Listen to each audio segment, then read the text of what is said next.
kita lakukan. Kan instruksi dari pemerintah pusat terhitung 11 Januari nanti bakal ada pengetatan maksudnya di Jawa dan Bali. Nah, mungkin dari langkah Kabupaten Bogor seperti apa nih? Ya kita sudah melakukan itu. Contoh Nataru udah itu kemarin kita sudah perketat dengan antigen ya kan yang datang. Ya minimalisir lah insya Allah yang hal-hal seperti itu tetap kita lakukan. Terus soal vaksin kan yang pertama tenaga kesehatan. Ya.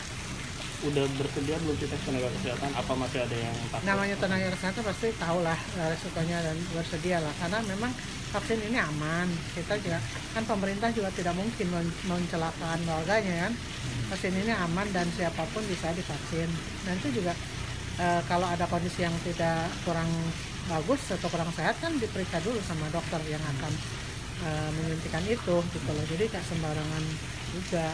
Tapi yang jelas karena nakes tuh yang sangat sebagai garda terdepan itu yang sangat penting untuk divaksinasi. Setelah itu kan kita bisa ke yang lain. Dari 10.000 itu berapa persen sih untuk nakesnya? Itu semua nakes untuk 10.000 ini karena kan di kita lebih dari 10.000 nakes itu. Pelaksanaannya sendiri kapan? Pelaksanaannya kemungkinan kalau datang sih 14 ya, mungkin nggak lama karena saya sudah siapkan mereka. Saya himbau juga kepada teman-teman di GUS untuk menyiapkan layanan bandara sudah. Terus nanti didistribusikan ke rumah sakit, ke puskesmas, ke pasienkes ya yang lain seperti klinik dan lain-lain.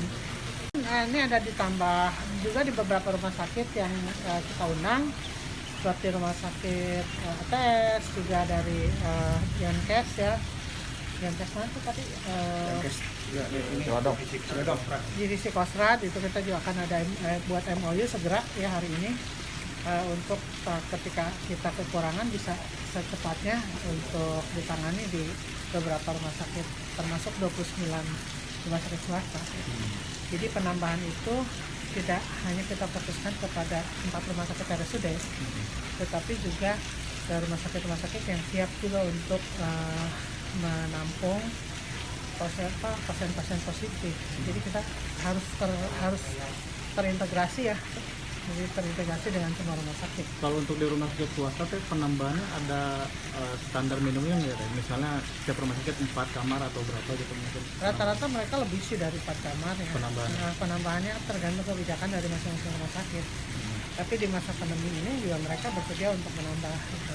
Karena kan nggak rugi juga gitu kan menambah tempat tidur karena kan ada penggantian untuk pasien COVID dari pemerintah pusat. Saya pikir juga nggak menambah beban lah buat rumah sakit yang lain gitu. Untuk mencegah penyebaran mungkin PSBB-nya diperketat bagaimana Bu? Iya, kita kan masih PSBB, tetap masih PSBB. Perpanjangan nanti tanggal 9 kita masih ketat juga. Akan diperketat nggak Bu? Apanya tetap, kalau namanya PSBB mah tetap kita ketatnya sudah cukup ketat gitu loh. Mengikuti. Jangan lupa subscribe ya.